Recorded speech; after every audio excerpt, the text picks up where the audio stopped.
Bon, il n'y a pas tous les jours que des mauvaises nouvelles. On en avait parlé il y a quelques semaines. Un adolescent de 17 ans, soupçonné d'avoir coupé la gorge d'une femme de 68 ans à son domicile à Lille, en octobre dernier, s'est suicidé en prison. Il avait été mis en examen pour homicide volontaire dans ce dossier. Et la bonne nouvelle quand même, c'est que on va arrêter les frais pour ce vilain personnage puisqu'il a mis fin à sa vie. Ah, eh oui, il s'est suicidé. Alors, il faut pas se réjouir de la mort des gens, c'est évident, mais j'y trouve quand même une certaine satisfaction. Il avait été mis en examen pour homicide volontaire le 20 octobre dernier. L'adolescent de 17 ans, est-ce qu'il avait 17 ans, était soupçonné d'avoir égorgé Fabienne, une femme de 68 ans, à son domicile de Lille dans le Nord. Il s'est suicidé dans sa cellule de prison de Lagnès dans le Pas-de-Calais. C'est le greffe du tribunal de Saint-Omer qui nous confirme l'information qui avait été sortie par le Figaro. Et c'est le 10 novembre qu'il a mis fin à sa vie. Se disant originaire de Côte d'Ivoire, il était déjà connu des services de police. Il avait été interpellé dans la nuit suivant le meurtre par les policiers dans le secteur de Faubourg de Béthune à Lille, alors qu'il cherchait un foyer pour dormir. La victime venait de rentrer chez elle ce mercredi après une séance de sport lorsqu'elle avait été attaquée. Le tueur l'a poignardée à une quarantaine de reprises. Vous voyez, pas 3, pas 4, pas 5, non, 40. Dont plusieurs au niveau des parties génitales, selon le rapport d'autopsie.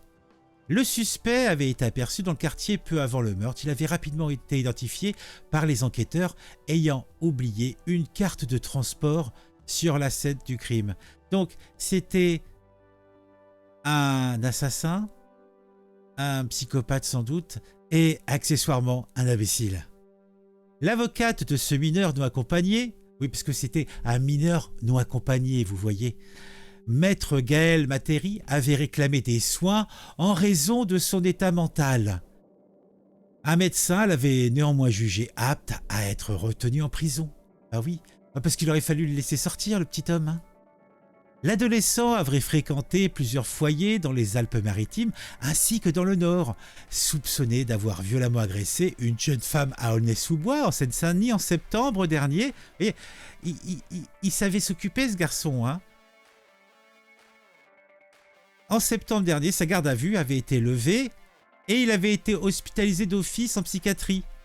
Voilà, il avait été mis en psychiatrie. Mais à patatras, 5 jours plus tard, le jeune homme avait été interpellé dans un cambriolage à la gare SNCF de Jeumont, dans le Nord, avant d'être une nouvelle fois conduit en psychiatrie. Et il était ressorti. Vous voyez ?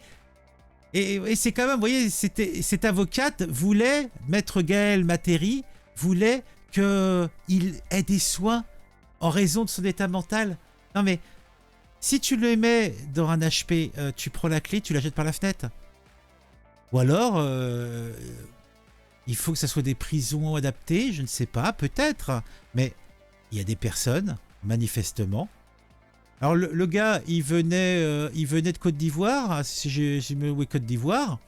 A priori, ils nous l'ont envoyé pour qu'on le soigne, mais on l'a laissé se balader dans la rue, on l'a laissé... Puis après, là encore, cette histoire de mineurs non accompagnés, c'est une vaste blague. Une sinistre blague. Bon, en tout cas, hélas pour Fabienne, pour son conjoint, pour sa famille, pour ses enfants sans doute. Mais pour la société, c'est au moins un individu en moins qui erre dans nos HP ou dans nos rues.